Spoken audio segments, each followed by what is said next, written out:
Ya, Assalamualaikum warahmatullahi wabarakatuh. Senang bisa datang ke STAI DDI Majene. Terus terang saya baru pertama kali ke kampus ini. Tadi ngobrol-ngobrol dengan Pak Ketua, ternyata kampus tertua swasta di Kabupaten Majene.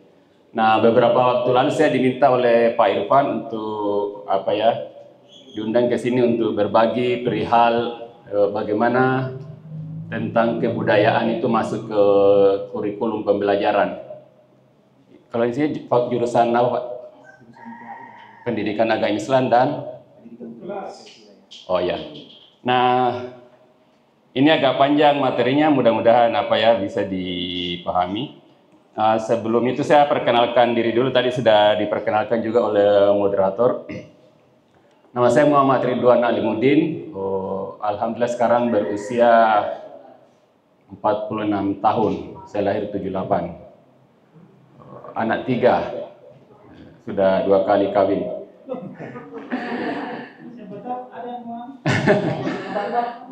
Kerja saya macam-macam. Ini ada saya wartawan, saya penulis, kadang jadi dosen praktisi juga, fotografer, videografer, jadi gado-gado. Dulu saya kuliah di Gajah Mada, di UGM, jurusan perikanan. Jadi saya masuk kuliah tahun 97.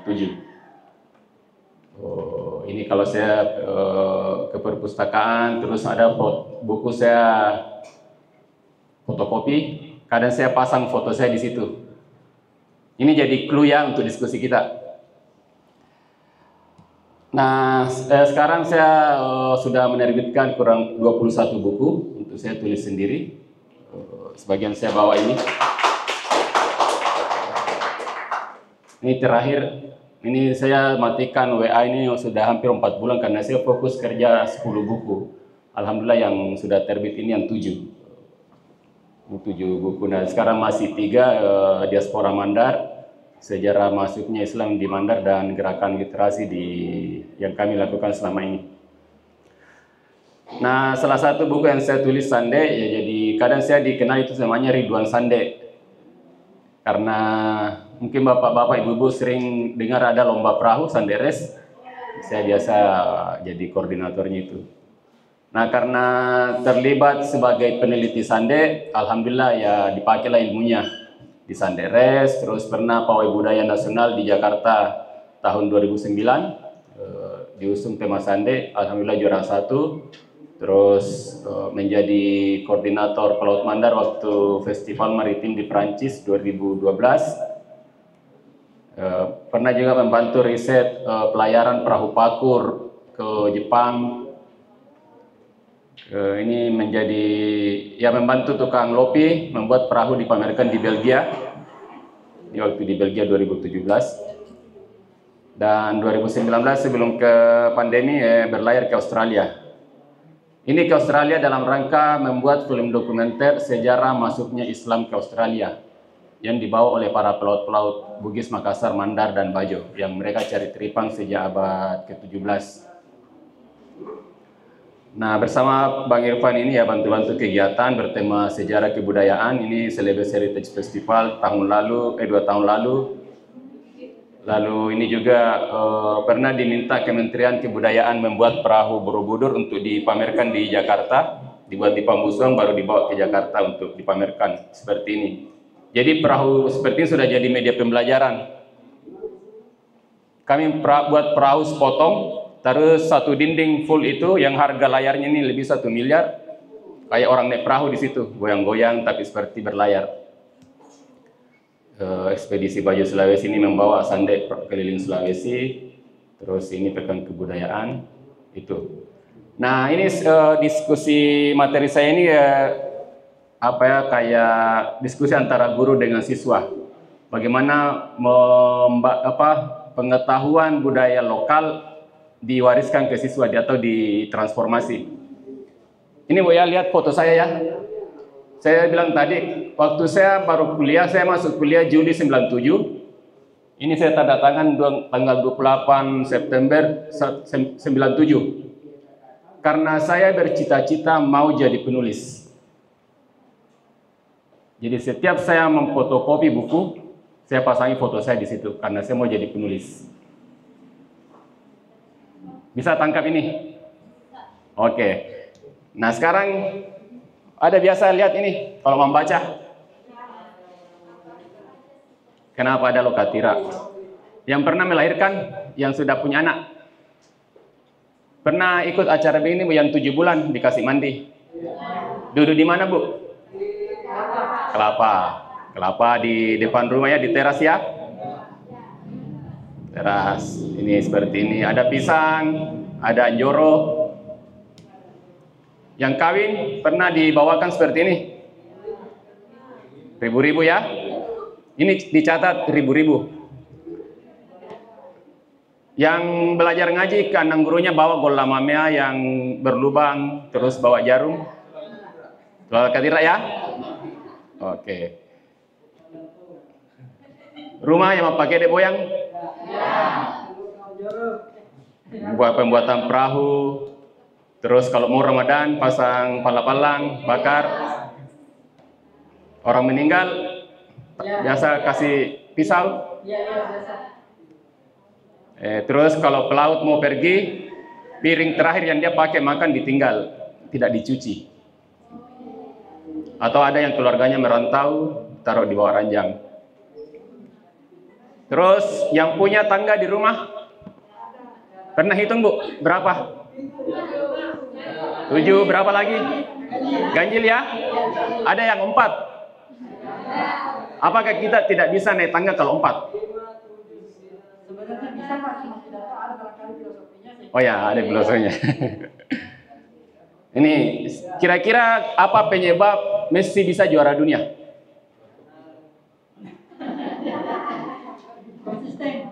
Rahasianya ini ada di Karama.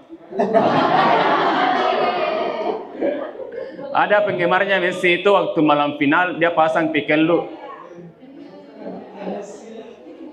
di depan rumahnya. Jadi gara-gara ini Messi bisa juara ini. Nah ini Pak, ada yang tahu usul? Coba siapa yang bisa definisinya?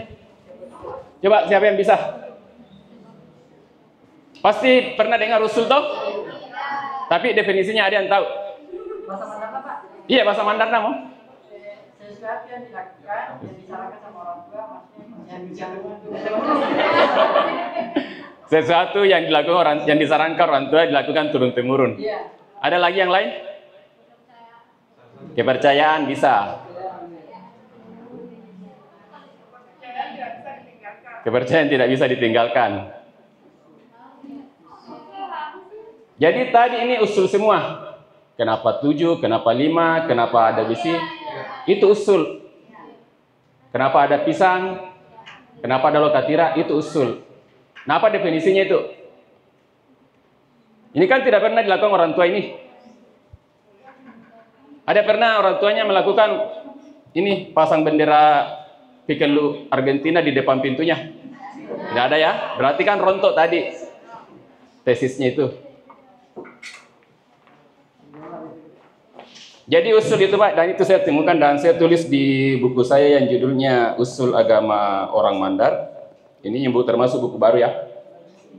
Ini ilmu penting harus diketahui oleh orang Mandar.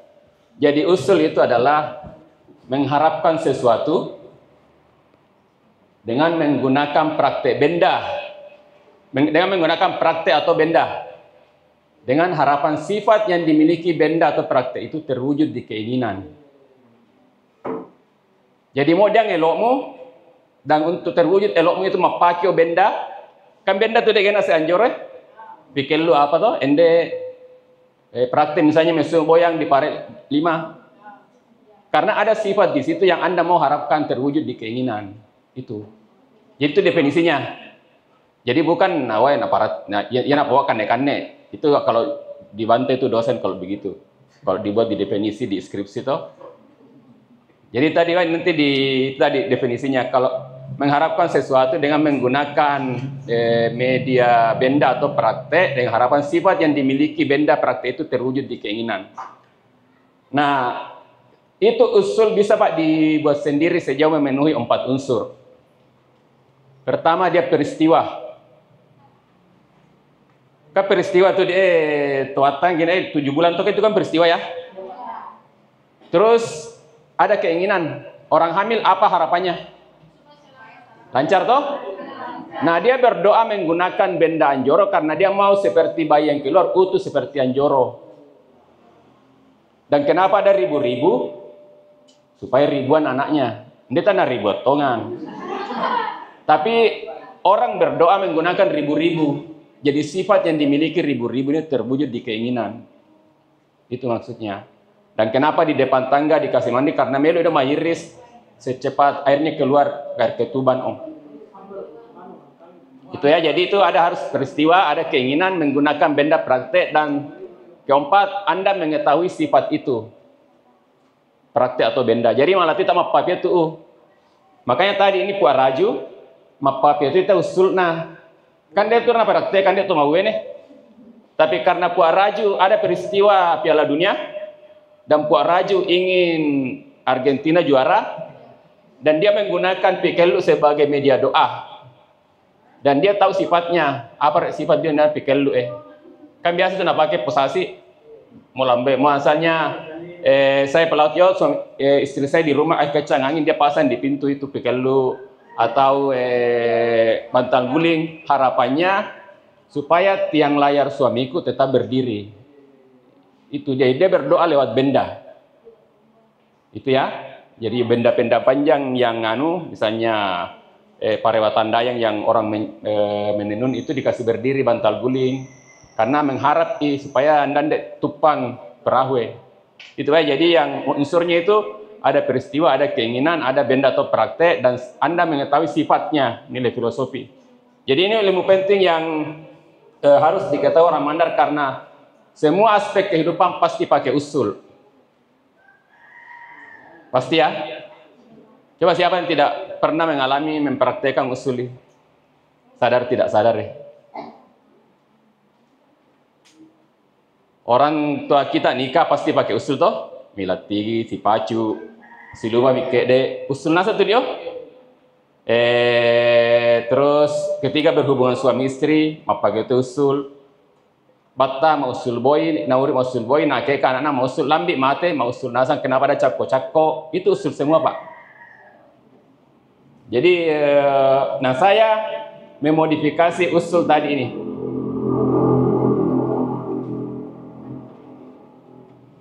Ini tahun 97, alhamdulillah sekarang saya sudah menulis 20 buku. Nah, tetapi berbahaya pak, ini menjadi musyrik, mau muanganggai gara-gara dia mau buku Itu bahayanya di situ, bisa langsung menjadi musyrik. Jadi dia menjadi media apa? Berdoa. Makanya dia tuh mana mau kita tempat tun undung, musyrik itu enggak. Undung tipolinai rumbunah, asapnya kemana? Undung. Nah itu doamu mau kemana? Ke atas itu. Kenapa dulu ke tira? Karena tira itu apa artinya tira? Asing. Karena berharap yang hadir di kuliwa apa ini mati ratoi itu doa. Tapi mau gara-gara lo katira tira mai di doa itu menjadi musyrik. Sama juga kita orang modern mau gara-gara dia di belakang nama mata SAG, SIP mau enggak itu musyrik. Jadi sebenarnya itu gelar jima tuh dia jima. Buktinya apa ya? Kira-kira Anda mana lebih percaya diri mau Pak Dero gelarmu nembiang? Jadi itu sama sifat dengan jima. Jadi dapat uas nggak pakai kapung, pakai usul, ndak orang modern juga pakai. Pakai toga, apa lenggu tali itu usul semua. Lambangnya stay dede apa Pak? Ini kan matahari toh? Kenapa bukan tengkorak? Karena mau usuli. Kenapa warna hijau? Karena Nabi Muhammad suka warna hijau. Ada semua itu usul. Ini usul semua ini. Bulan apa itu usul. Karena mengharap pendiri DDI tadi ada harapannya pendiri DDI itu supaya sifat yang dimiliki ini terwujud di ini nanti mahasiswa. Supaya jadi bukan cuma Mandar pakai usul ini. Jadi ini adalah contoh bagaimana pengetahuan budaya lokal. Tadi kan kita tanya jawab Pak ya, Bapak tahu bahwa ada praktek itu. Oh iya dia ngendek apa, cuma belum tahu definisinya. Jadi ini seperti kita di ruang kelas, yang mungkin juga nanti ya bapak-bapak ibu ketika jadi guru akan mempraktekkan seperti itu. Nah ini sekarang ya masuk ke materi ya. Ini kan kalau kita belajar budaya itu paling tidak ada 7 unsur budaya yang pasti ada. Jadi ya budaya tanda itu sangat tari-tarian. Dia ini kepercayaan, bahasa. Kalau ini seperti ini mungkin ada yang pernah alami sunnah. Jadi saya pernah dapat di daerah Pupuring, ada yang dari Pupuring ya? Atau dari Tubitaramanu? Dulu di atas kelapa baru naoyo tapa ulu butona. Bahwa kan sudah dewasa ya. Kulitnya ndir apolot tiau. Ini usul semua ini kepercayaan, terus unsur budaya yang lain, bahasa, sistem pengetahuan, mata pencaharian, organisasi kemasyarakatan. Ini bagian-bagian. Ini yang nanti bisa diajarkan nanti ke siswanya kalau di metode pembelajaran. Nah, bagaimana cara memasukkannya? Seperti ini. Paling tidak ini terserah mau ambil yang mana. Kalau di Departemen Pendidikan Kebudayaan itu seperti ini. Ada yang aktif seperti tadi, kolaboratif, berbasis proyek, permainan, disesuaikan dengan yang ada di kelasnya, sama melalui pengalaman. Kenapa saya pasang tuin-tuin? Karena tuin-tuin, mana tahu papia tuin-tuin tapa, tuin-tuin marae, tuin-tuin apa tuh bisa malah itu. Jadi sebenarnya satu benda malah berbagai hal. Jadi saya mengambil usul tuin-tuin untuk ini, ya. Sama pisang, malah di Kampos-Sol, mana di Lopayano, di di Lokasari, gitu ya. Nah seperti ini bisa diskusi, dokumentasi, pengalaman langsung. Nah yang penting sekarang ini bagaimana mengintegrasikan ke ruang kelas. Nah ini Pak, kita harus identifikasi. Bisa jadi terjadi di sekitar kita, cuma tidak perlu dicatat.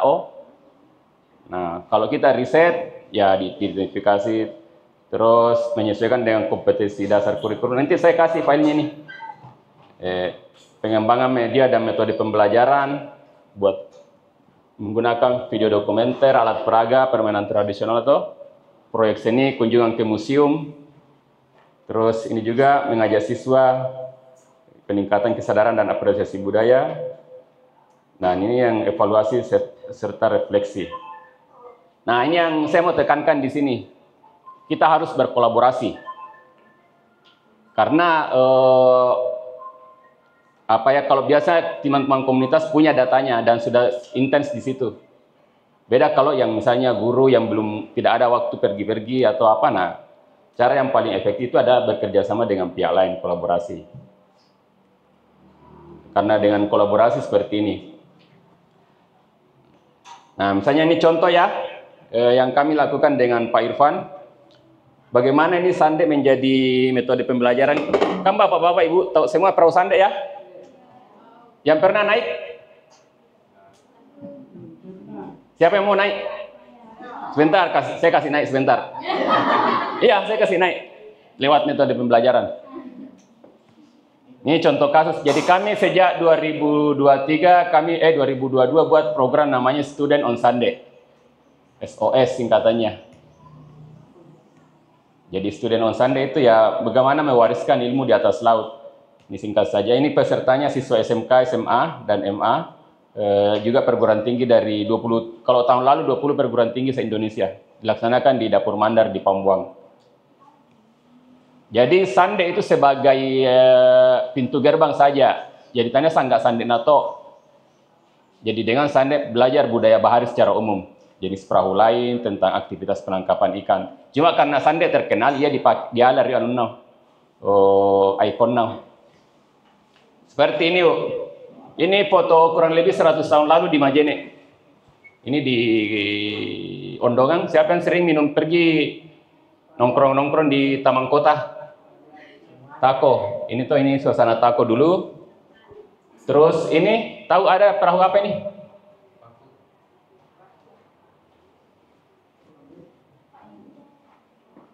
Itu perahu Olam Mesa, lambangnya Kabupaten Majene. Sudah punah. Terus dulu ada pinisi juga. Kalau ini di ujung Lero ya, ini di Majene. Banyak perahu pinisi dulu. sebagai warisan. Nah, Sande itu banyak hal bisa dilakukan. Sande res untuk wisata, terus pendidikan, kerajinan juga banyak macam-macam. Seperti ini ya.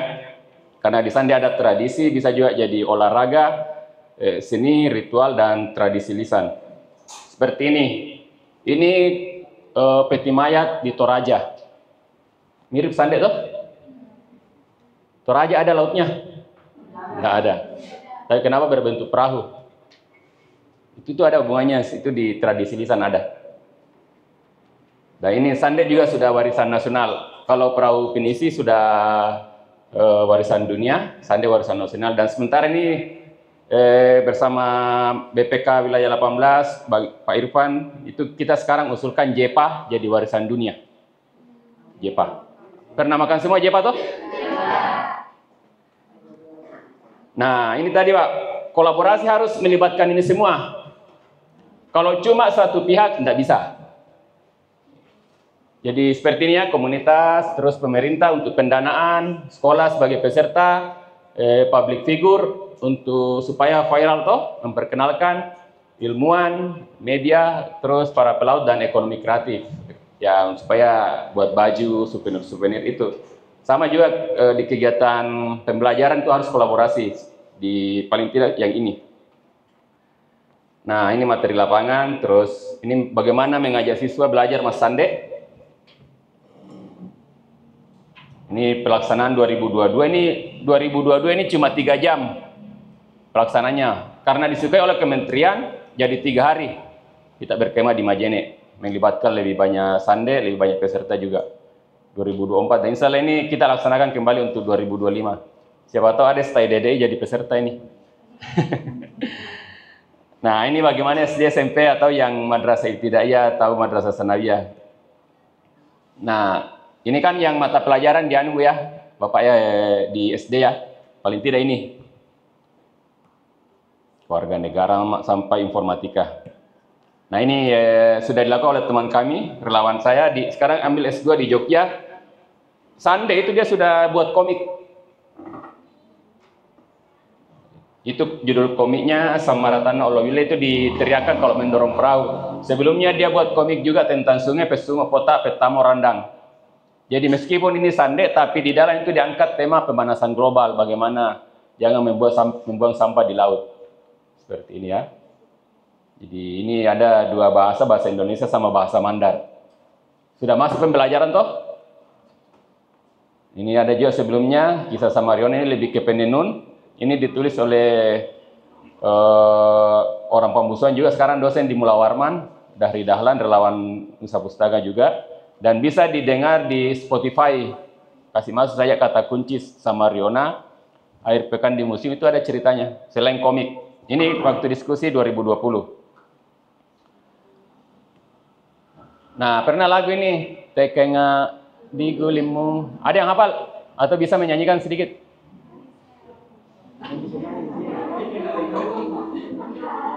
Nah, itu saya biasa bilang kalau ke teman-teman yang bukan orang Mandar, kalau mau mengenal Sande, dengar itu lagu baik-baik. Karena di lirik lagunya ini. Kakar sombal manya-manya, sombal ini. Ditapakna peluangmu, peluang ini namanya peluang. Sisarum bayawaya, ini bayawaya ada tali di sini ya. Tulisa di sanggilanmu, sanggilang itu tempat mengikat kemudi. Teke nggak digulimu, kemudi. Tapi ini jangan diterjemahkan harfiah. Misalnya tulis nama saya namaku di sanggilan dan tanda tangan di kemudi, enggak. Itu karena pelaut itu kalau mengemudikan perahu dia dipeluk. Jadi dia menggunakan metafora itu. Nah, bagaimana Sande itu masuk ke wilayah seni? Jadi bisa ditafsirkan macam-macam. Ini masuk juga pelajaran olahraga. Ini ada namanya Ici. Beberapa waktu lalu itu sebelum Ramadan, lomba perahu kecil di Rangas. Lebih 100 peserta, dia yang juara 1, perempuan. Satu-satunya perempuan, namanya Ici. Timbang. Terus dia masuk juga agama Sande ini ya. Pelajaran agama bisa juga dijelaskan tentang bagaimana tadi usul pencampuran budaya lokal dengan agama Islam. Terus, nah ini bisa masuk fisika juga. Karena dari aspek ilmu pengetahuan, perahu Sande itu perahu tercepat perahu layar tradisional tercepat di dunia, perahu layar tradisional. Kenapa bisa cepat? Karena dia memenuhi hukum fisika di situ, aerodinamika. Ini layarnya, kalau bapak-bapak ibu pernah naik pesawat, itu kan sayapnya pesawat cembung. Itu sama dengan sandek cembung juga. Karena ada ilmu fisika terjadi di sini, bagaimana udara tertampung, terus itu yang mendorong perahu. Nah ini kalau ada yang bisa mentransformasi pelajaran fisika ke anak SD, itu menarik. Jadi banyak hal ini, matematikanya juga. Dan beberapa teman saya ada yang ambil tesisnya sama disertasinya aspek ada yang matematika sama fisika di Sandek untuk bagian pembelajaran. Nah ini juga di ilmu antropologi, Sandek itu dianggap sebagai puncak evolusi perahu bercadik di dunia.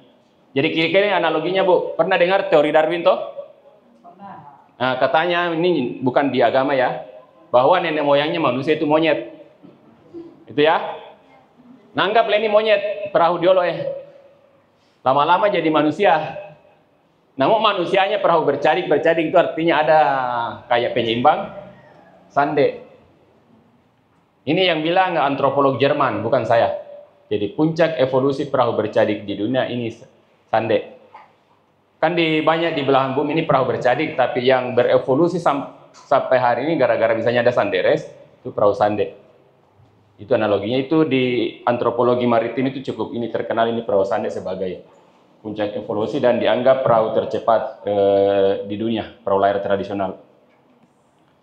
Nah, di belajar kewarganegaraan juga bisa masuk. Ini yang waktu saya berlayar ke Australia, kita merekonstruksi perahu Padewakang yang dibuat di Bulukumba, terus layarnya dibuat di Campalagian, Karoro. Lalu ini juga kalau teman-teman, bapak-bapak, ibu pernah ke Candi Borobudur, ada paling tidak kalau tidak salah 8 atau 7 panel yang ada gambar perahu.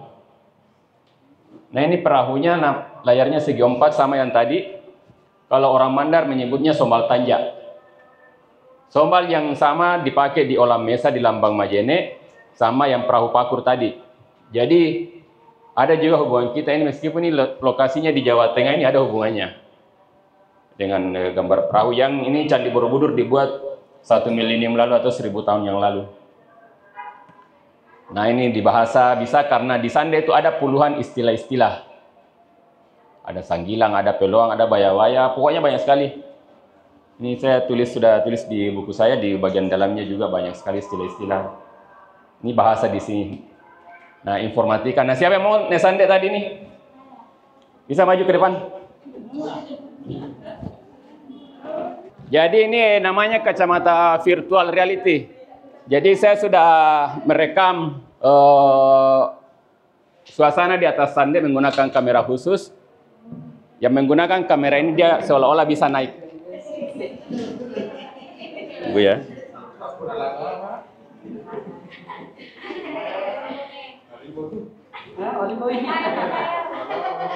Asal ndo mabok.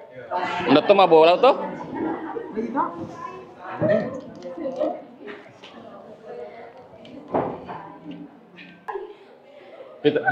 Peter nawan.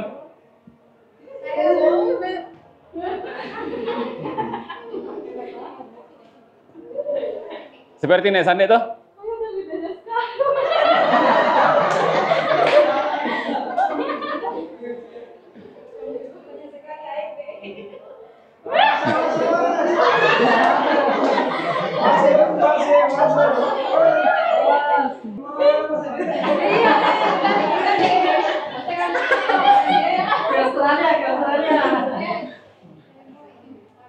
Bagaimana?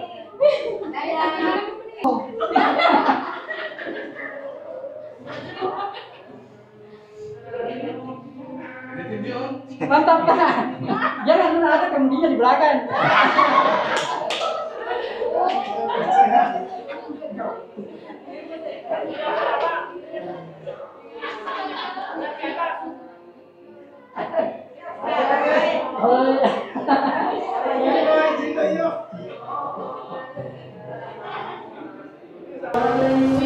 Perkenalkan, nama saya Abdurrahman Marsuki, berasal dari Sendana. Jadi ini cukup menarik karena terkait dengan budaya kita di Mandar. Sering dengan perkembangan bahasa Pak, saya lihat di sekolah-sekolah terutama yang tingkat SMP ke atas tidak lagi menggunakan bahasa Mandar. Karena dulu di SD seringkali untuk panggilan seorang guru menggunakan bahasa Puang, iya Puang. Tapi sekarang di SD sudah jarang menggunakan bahasa Mandar untuk panggilan seorang guru. Itu yang pertama, bagaimana ke depannya ini bahasa Mandar ini bisa kembali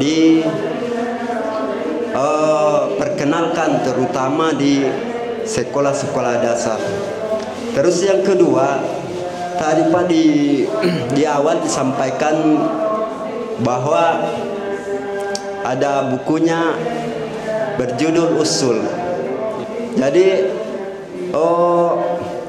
sering saya tanyakan bahwa ke popo atau nenek-nenek mau apa nih sangat usul. Jadi ya bahasana ya usul dio tania waca kakai anak doa. Jadi kenapa anak upetuliang repae, karena melihat dari tadi definisinya bahwa dia alat sehingga bisa dikatakan usul. Tapi menurut saya definisinya masih terbatas. Mungkin hanya itu, lebih dan kurangnya mohon dimaafkan. Assalamualaikum warahmatullahi wabarakatuh. Waalaikumsalam. Tidak ada?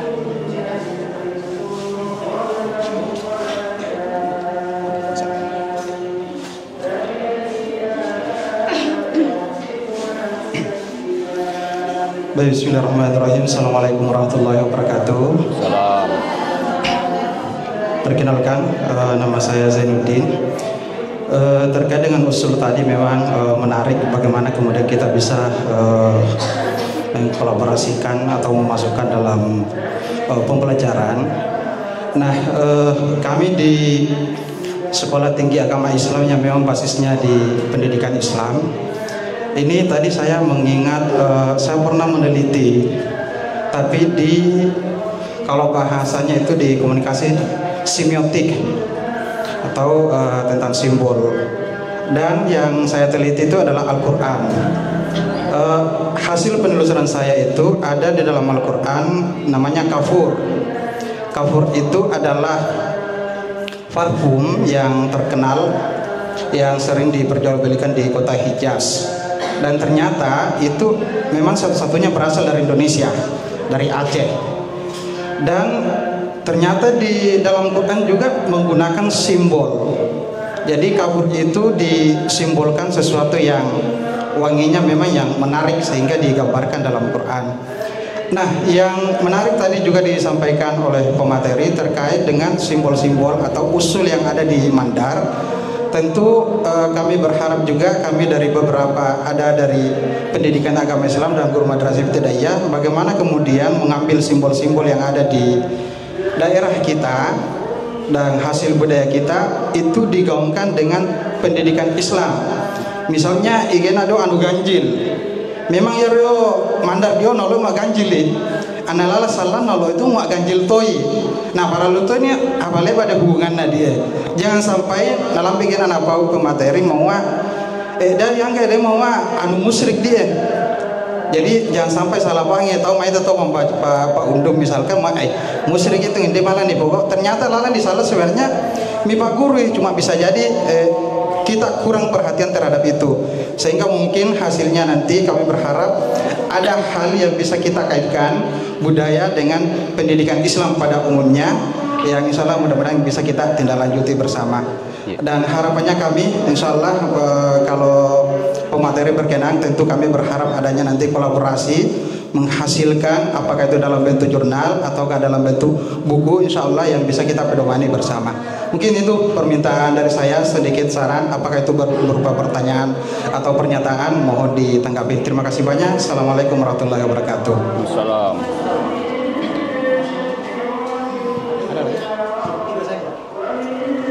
Saya jawab dulu ya. Ya ini tentang pertanyaan pertama tadi yang kaitannya nanti bahasa terakhir ya. Mana kakak baca usul? Kakak usul Pak, karena untuk memilih baca harus mausul. Misalnya kalau kita mau doa tidak dimakan api, kamu biasanya ambil ayat yang berkaitan Nabi Ibrahim tidak terbakar ya, tentu tidak akan ambil doa makan. Karena mausul lawri, makanya istilah itu makna tadi Pak. Mana kakak mana yang lebih kaget usul daripada baca, karena baca sendiri mausuli. Misalnya mau pakai ilmu kebal, kan pasti mau pakai doa-doa yang berkaitan tentang kekebalan. Itu merujuk ke situ Pak. Jadi tadi definisinya menggunakan benda atau praktek karena sifatnya mau diambil. Apa tadi sifatnya doanya Nabi Ibrahim ketika tidak dimakan api, kan kita mau ambil di situ toh. Tentu bukan doa, misalnya bukan doa yang tidak berkaitan sama sekali. Sama juga pembuatan perahu Pak, dia masukkan unsur Nabi Heder, Nabi Nuh, karena berkaitan tadi itu yang membuat perahu, karena mausul wasari'o di situ. Jadi tadi artinya tadi Pak, mana kalau ada pertanyaan mana lebih utama baca an-nausul lebih kakai usul Pak. Mapimilo tuh baca mausul itu pasti itu mausul mapimilo tuh baca. Cuma mantra apa Pak pasti doa makan pasti berkaitan yang makanan sehat, doa orang tua pasti kesejahteraan orang tua, pasti itu. Jadi bukan cuma mandar pakai usul ya, agama pun pakai. Orang berdoa nasah, pasir itu. Coba minta uang bagaimana? Begini juga. Jadi begini itu usul. Tapi menjadi musir itu mau itu gara-gara wasit itu narian enggak, itu media saja. Itu yang harus perlu dipahami di situ. Itu Pak. Terus kaitannya bahasa, ya itu memang resiko ya. Karena hampir tidak ada yang asli. Ini sering saya bahasa Mandarna ini Pak. Ini bahasa Portugis, Kadera. Meja bahasa apa? Persia. Itu banyak sekali. Jadi ada buku judulnya 9 dari 10 bahasa Indonesia itu asing. Artinya di sana dipakai Dan sekarang juga terjadi begitu. Karena apalagi handphone tuh, film YouTube itu sekarang itu agak. Jadi di satu sisi ini memang proses yang ini di kebudayaan biasa ada bahasa semua. Mana mauan kita harus mempertahankan kebudayaan, jangan lama-lama itu tahu tadi foto yon itu lebih baik. Dan kalau kita buka-buka foto-foto baju bodoh dulu, baju perempuan orang Mandar, itu transparan masuk Pak. Waktu sama payudarana. Nah, apakah kita mau bertahan seperti itu? Tidak. Jumlahkan juga tradisi-tradisi. Dan bahasa itu akan punah kalau tidak digunakan memang penggunanya. Nah, yang paling yang berperan penting itu keluarga di internal kita sendiri. Jadi beda-beda metode. Ada om saya ini suami istri orang Mandar, tapi tinggal di Makassar. Nah, cara dia supaya anaknya berbahasa Mandar, dia buat aturan di dalam rumah tidak boleh pakai bahasa Indonesia. Jadi pernah suatu waktu anaknya yang bungsu tidak tahu bahasa Indonesia, dia keluar rumah dulu berteriak, "Ayah, apa bahasa Mandarnya ini?" Nah, kalau saya di pembusuan saya ubah. Saya perbanyak bahasa Indonesia campur karena mana bahasa Mandar tapa nesan. Nah, sanggak laba suku Jakarta, Wari Masa dan bahasa Indonesia ya menjadi minder itu. Jadi ada pertimbangan begitu sekarang Pak. Misalnya anggaplah 100% kita ajar anak bahasa daerah, itu akan berbahaya Pak. Nesan mau kuliah ini saya di Jawa, saya di Jakarta, dan desa bahasa Indonesia akan bahaya juga. Cuma tadi kita memang harus itu bagaimana metode kita itu. Karena di bahasa itu memang ada kearifan-kearifan, Pak. Tapi di satu sisi kita juga jangan terlalu sedih karena memang itu proses kebudayaan seperti itu. Akan menggeser yang lain. Misalnya kan jarang di bendi itu. Ya, Anda dulu istilah bendi, mana mau Anda mau bendi? Anda dipakai istilah wasa mau rio. Yang alat pemotong padi saya kan dari sampai kamu. Banyak sekali istilah-istilah, Pak. Tangga saja karena sekarang hampir semua rumah panggung apa yang tanpa yang besar Anda endek, ya lama-lama istilah kata endek nggak ada nih juga. Nah, jadi salah satu pelestarian yang bisa dilakukan, Pak, adalah menuliskan. Jadi bisa jadi misalnya kita menuliskan bahasa buku yang isinya bahasa Mandar semua. Jadi meskipun punah Anda mau bahasa Mandar tapi masih terekam. Itu yang paling penting, Pak, begitu. Pemona mau bertahan itu agak susah memang karena dia tuh sangat sisa tak mutuo karena bercampur-campur beda. Apalagi kalau menikah dengan orang Bugis, orang Makassar. Nah, kalau tuh benemu mau harus bahasa Mandar tidak bisa juga. Pak Meloto itu bahasa daerahnya tuh begitu, Pak. Jadi seperti itu. Jadi banyak contoh-contoh, Pak, yang agak misalnya ini apa bahasa Mandarnya ya? HP itu handphone. Telepon dari telepon. Bahasa Pak, sayang. Apa bahasa Mandarnya? Kuda. Bukan. Sayang itu kendaraan. Sayaratun. Yang belajar bahasa Arab, sayaratun tuh, Pak. Kuda itu jarang, nyarang. Karena yang membawa kuda ke sini abad ke-15 orang Jawa. Apa bahasa Jawanya kuda? Jarang. Dipakai bahasa Mandar, nyarang, jarang. Tapana berkembang saya patudu yang dipakai. Jadi saya patudu itu artinya ada yang bisa terjemahkan ke bahasa Indonesia saya patudu? Apa? Kuda menari. Terus bahasa Mandar kan kuda menari.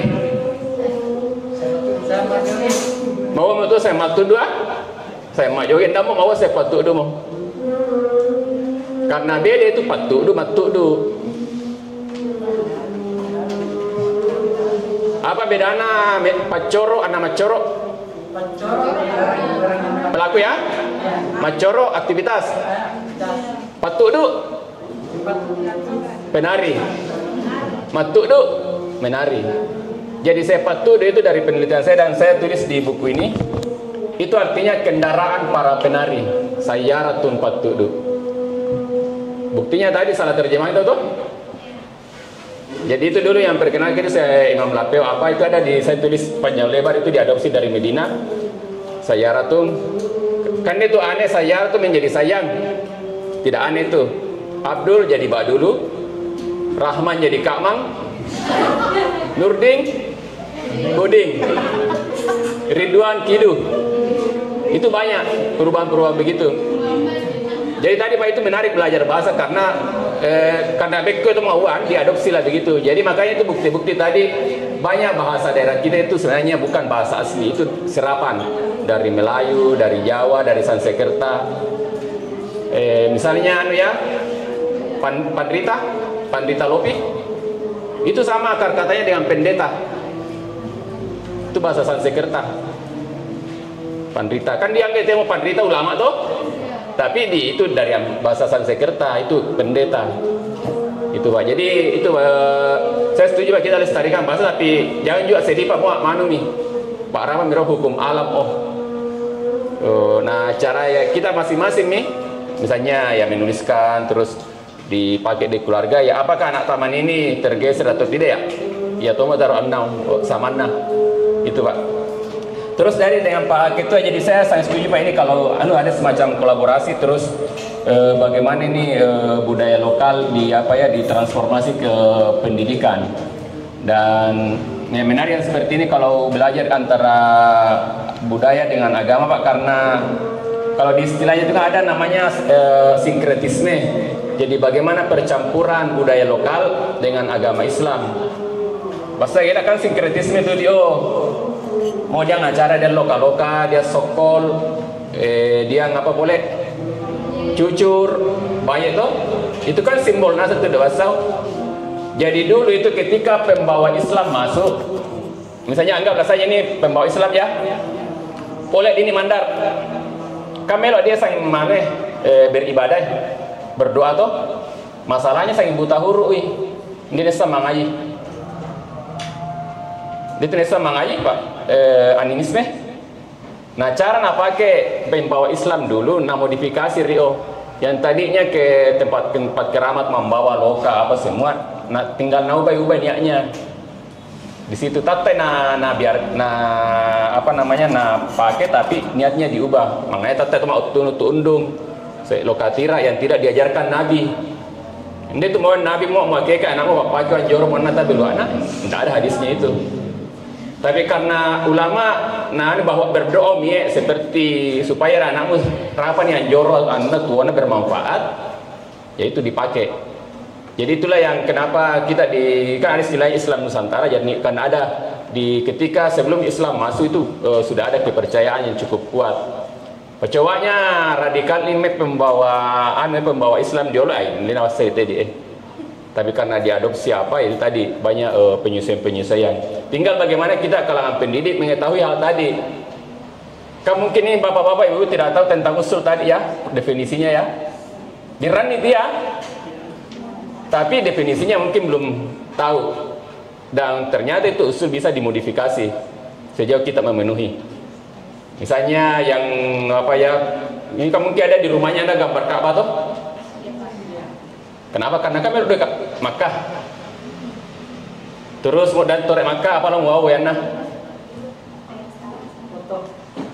Biasa tuh di barat teh doi mau paru dulu kiswa tori tuh. Populer yo nanu woi. Itu usul semua ada. Terus dan gimana tuh Pak Makkah? Tulis di kertas satu lembar kalimat syahadat. Nah kenu satu dibawa yang pergi haji, satu ditinggal di rumah. Harapannya pandekan dia si syarat itu pengulatalan Nabi Muhammad jadi harapan nanti membalik boleh nah pasti sambung. Itu usul doa. Itu ajarannya itu Anang Guru Salih itu yang membawa tarekat Qadiriyah. Jadi banyak hal pada ini, kalau ini kita kaji seperti saya ngobrol-ngobrol tadi dengan Pak Ketua, kalau ada di STIDD ini semacam pusat studi Islam Mandar itu luar biasa itu karena di tempat lain belum. Dan saya pribadi bersama Pak Irfan itu kita bisa kolaborasi Pak. Karena alhamdulillah saya sudah hampir ini sejak saya balik dari Jogja 2006 sampai sekarang saya masih terus mendokumentasikan tentang kebudayaan Mandar termasuk Islam. Yang saya tulis sekarang ini yang saya bilang tadi sejarah masuknya Islam di Mandar. Saya mengambil beberapa naskah lontar yang bagaimana Islam masuk, terus dari Pambuang, profil 5 ulama, Imam Lapeo, Anang Guru Saleh, Ukali Malunda, Ukali Balanipa, sama yang ada juga yang raja pertama masuk Islam di Mamuju dan Pambuang, Lasalaga. Itu saya ada semacam manakibnya. Nah itu insya Allah bermanfaat itu Pak untuk mahasiswa baik yang di sini. Nah itu kan kalau luar biasa kalau tiba-tiba ada terbitan STDDI menjadi buku rujukannya Universitas Stein ini, Stein negeri sama yang di Polewali itu. Jadi meskipun kita kecil-kecil di sini ya lumayan bisa untuk memberi perubahan. Saya kira itu ya untuk pertanyaan tadi. Masih ada? Ya. Masih ada pertanyaan dari Bapak dan Ibu. Kami persilakan. Kami kasih kesempatan lagi satu penanya.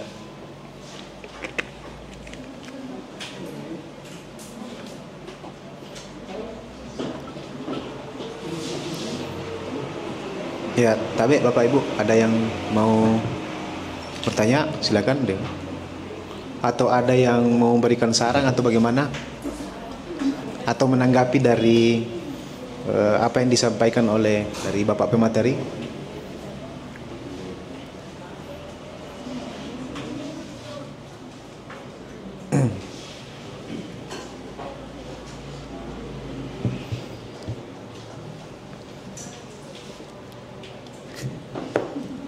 Jadi bagaimana Bapak Ibu? Tidak ada ya? Oh ya silakan Bapak.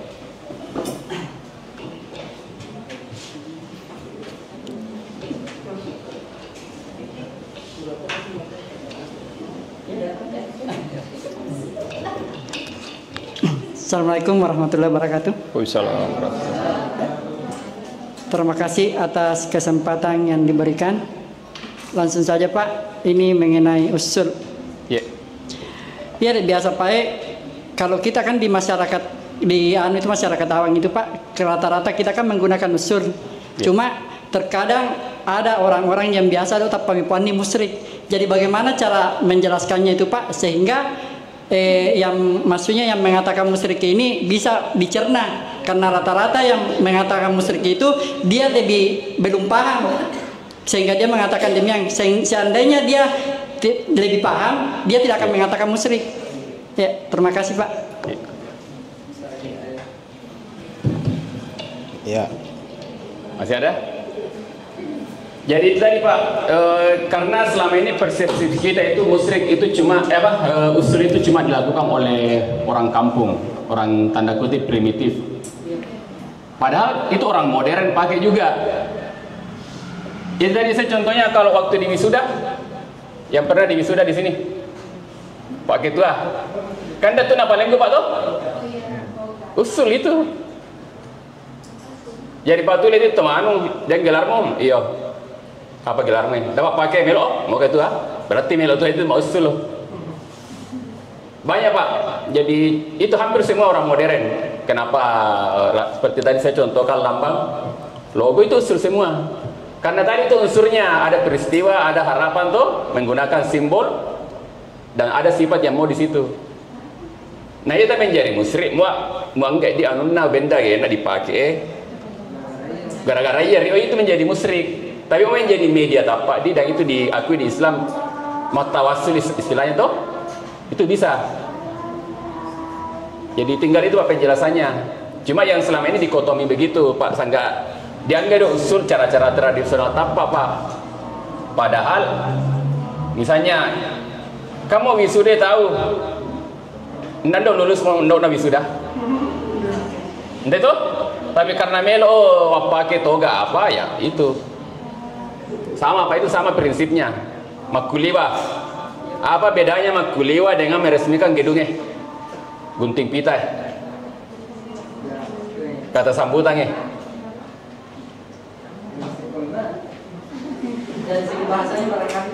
Ya tinggal itu, makanya Pak harus ditransformasi. Bahasa kuliwa Pak ya. Mau mandi tuh motor di kuliwa tuh? Iya Pak. Oto? Sama. Sama. Motor bekas? Sama. Sama. Siapa Lina motor bekas? 7 juta. 7 juta Pak ya? iPhone 16 berapa? Ya? 18 juta ya? Di Kuliwai? Tidak. Nah disitulah kegagalan kita mentransformasi. Karena itu kalau kita belajar, itu benda kita kuliwa, muak, mali, mipatei. Kandak dua itu tujuan, assalamakan, anna dalle. Kira-kira melo sangga salamo tapi nandan dalle mo? Tidak. Atau mai dia dalle mo ndo salama Tidak toh? Pertanyaannya sekarang Pak, handphone bisakah, apakah bisa mengarahkan kita ke situ? Tidak selamat atau dalle? Bisa karena dipakai transaksi online, jual beli, dipakai toy medsos, dan mau berbahaya dipakai sebar hoax. Jadi idealnya maklum ya HP dikuliwatoi. Ya itu tak. Nah talo Pak itu tadi sejauh mana kita bisa menggunakan benda diambil tafsirnya. Bisa misalnya menggunakan cara tradisional tuh ya dia letak apa lokatira apa. Tapi misalnya Yogyakarta nanda lokatira kita mau benda-benda yang kira-kira ada hubungannya. Matira apakah M150 tuh? Atau ya kan sifatnya extrajos karena sifatnya di situ. Ada sifat yang mau kita ambil, matira. Itu Pak. Jadi tadi ini yang bagusnya usul bisa dibuat sendiri sejauh Anda paham maksudnya. Ini contohnya Pak ya, yang masih bujang ya, memikat perempuan. Jadi ada usul untuk memikat perempuan. Pertama, ini salah satu saja ya. Pitayu purna camba. Tahu purna camba? Tahu. Itu purna camba, ambil buahnya yang mulambi di malam Jumat. Jadi walau malola lo cewek parikato nih. Karena kenapa sifatnya camba mau miter? Oh kami suni elormu. Jadi supaya cewek ngilir toy mati itu tadi mau selo asar yo. Nah, dan kenapa yang mulambi itu ya? yang harus mulambi karena dato Pak Odo Mondei dan dato Moro Mado dia sastro. Jadi harus realistis story toh itu Pak. Jadi tadi usul. Jadi mana tuh bawa nacamba tuh kita benda-benda asam yang kira-kira titis elorna naita itu contoh Bu. Nah waktu Andi mau cewek itu bisa ada beberapa. Itu ilmu kebal, ini ilmu kebal ya. Omelo kabal anakmu. Ketika keluar terus kan si Olaroi hari-hari. Dan watching. Kenapa? Karena gunting terbuat dari besi toh. Keris terbuat dari apa keris? Besi juga. Nah, bokoi supaya mau gocingi sejak dini nanti dibasi. Jadi supaya nanti wasi anakmu bokoi. Itu mau usul dewasa itu mah pokok itu ya. Ya kan dia melo apa ya? Sonatona kok cita polo bidat to. Tapi itu ta melo ndak manu to karena melo ka bala anak-anak. Ya napa waseri karena mau usul Pak. Itu. Jadi bisa dimodifikasi. Dan perlu diingat itu usul tidak boleh kita salahkan. Karena jangan sampai beda tafsirannya orang. Dia tahu mana apa salah usulannya atau salah usulan nggak bisa karena bisa jadi ada sifat yang dia mau ambil di situ yang beda tafsirannya itu Pak. Jadi tergantung tafsiran orang. Dan juga usul yang bernada larangan itulah disebut pemali. Jadi pemali itu bagian dari usul, tapi dia larangan itu ya. Mau usul secara umum anjuran. Jadi kita ambil sifat-sifat baiknya benda untuk yang itu terwujud di keinginan kita. Begitu Pak. Pak di bawahnya itu tuh dia pasti buat dan pasak kotak apa tuh kamu lihat tuh foto ada HP-mu. Toh? Karena mau usul mulu melo jadi hidupmu. Toh? Berarti yang usul tuan di patu liatin gina teman tentano. Dia mulu cewek, iyo dia foto itu iyo berarti mau usul tuan do balagan. Jadi tinggal dibalik begitu Pak. Saya kira itu yang ini ya diskusinya ini saya mengucapkan terima kasih atas ini pertanyaan dan apresiasi. Dan mudah-mudahan apa yang ini hari ini bisa jadi cikal bakal untuk kolaborasi ke depan Pak. Jadi insya Allah ini bagian dari kegiatan literasi kami dan saya di Pambusuan teman-teman ini sekedar informasi saya punya perpustakaan. Jadi dulu saya pernah mengoleksi 10.000 buku, saya sudah banyak bagi-bagikan, tapi yang penting-penting masih ada. Beberapa bulan lalu waktu Stein Polman mau jadi perguruan tinggi, mau datang pinjam buku 200 buku. Saya bilang enggak usah Pak, saya kasih saja 200. Itu jadi itu tadi. Karena ini bagian dari gerakan literasi Pak. Jadi enggak usah nanti dibayar mahal atau enggak, kita enggak begitu. Saya biasa juga ngajar di Stein sama di Unsulbar. 2 tahun lalu saya mengajar di Unhas dosen praktisi tentang sejarah kota-kota pantai. Nah apalagi kalau kayak di Stein begini kan, Stein Majene yang perguruan tinggi tertua. Kebetulan saya menulis buku Majene Kota Tua, itu 2020 terbit. Jadi saya sedikit belajar tentang sejarah di sini khususnya pendidikan. Jadi kenapa disebut kota pendidikan, ada sejarahnya itu di Majene. Kenapa semua perguruan tinggi negeri di sini itu ada alasan historisnya. Dan bersyukurlah Stein Dede Majene menjadi perguruan tinggi swasta tertua. Karena dulu itu umur 23 tahun 30-an Hamka, tahu Hamka? Pahlawan nasional itu sudah ke Majene meresmikan sekolah. Jadi itu jangan sampai kita sekarang ini yang kuliah di sini ya tidak mengetahui sejarah itu atau menganggap ya sepele lah kegiatan-kegiatan seperti ini. Saya kira itu yang bisa saya sampaikan. Mohon maaf kalau ada yang kurang berkenan. Terima kasih. Assalamualaikum warahmatullahi wabarakatuh.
apa ini?